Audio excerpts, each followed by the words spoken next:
దేహి అంటున్న పాక్ చిల్లిగవ్వలేక దివాలా దిశగా ఓవైపు బలూచిస్తాన్ రెబెల్స్, ఇంకోవైపు భారత్ దాడులు, మరోవైపు ఆర్థిక కష్టాలు, అప్పుల కోసం పాకిస్తాన్ వెతలు. దేహి అనే కాడికి వచ్చింది పాకిస్తాన్ పరిస్థితి. భారత్ దాడులు చేస్తా ఉన్నది, బలూచిస్తాన్ రెబెల్స్ ఇంకోవైపు. అయినా కూడా వీళ్ళ వంకర బుద్ధి మారట్లేదు. మరి వంకర బుద్ధి మారట్లేదు. ఆ నుంచి కవ్వింపు చర్యలు నిన్న మొన్న 2 రోజుల నుంచి ఆడికెళ్ళి డ్రోన్లను వదలడం, మిసైల్స్ ని వదిలేటటువంటి ప్రయత్నాలు చేయడం, వాళ్ళు కూడా కొన్ని స్పాట్లు తీసుకొని వదలడం, ఇవన్నీ చేస్తుంది. మరి అదే లేదురా దిక్కాలా లేదురా అని చెప్పి ఓ పక్క దేహి అంటూనే మళ్ళీ చూడండి పాక్తో ఒక వంకర, మళ్ళీ డ్రోన్లతో దాడులు, జమ్మూలో సైరన్ల మోత, జనావాసాలే లక్ష్యంగా కుట్రలు.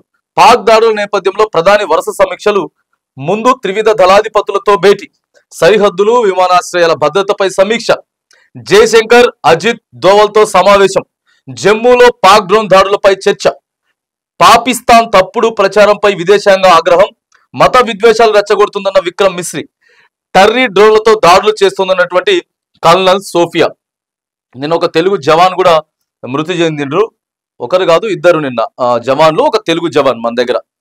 సో ఇద్దరు జవాన్లు అయితే వీరమరణం పొందినట్టు కూడా మనకు కనబడుతా ఉంది. కానీ ఎక్కడా కూడా అసలు చేసేది చేస్తున్నారు, వాళ్ళు చేసేది చేస్తున్నారు, కవ్వించేది కవ్విస్తున్నారు.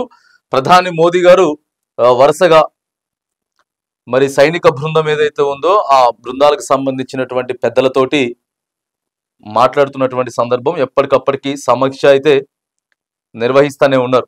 చూడండి కుక్కతో ఒక వంకర మాదిరి చావు దెబ్బ తిన్నా కూడా పాక్ తీరు మారడం లేదు. శుక్రవారం రాత్రి కూడా కాల్పులకు తెగబడింది. కుప్వారి, యూరి, పూంచ్, సాంబా, నౌగాం, తంగదాద్ సెక్టార్లో భారత సైనిక స్థావరాలను లక్ష్యంగా చేసుకుని దాడులు చేసింది. ఓవైపు కాల్పులు జరుపుతూనే ఇంకోవైపు డ్రోన్లతో కుట్రలు చేస్తుంది. సామాన్యుల లక్ష్యంగా డ్రోన్లు దాడి. ఏం లాభం? సామాన్యుల మీద లేకపోతే యువతల సైనికుల మీద దాడి చేస్తే ఏం లాభం? కేవలం 9 ఉగ్రవాద స్థావరాలు ఏవైతే ఉన్నాయో ఆ స్థావరాలనే మట్టుబెట్టినాం మనం. ఇంకా ఉగ్రవాద స్థావరాలు ఏవైతే ఉన్నాయో వాటి కోసం మనం చూస్తా ఉన్నాం.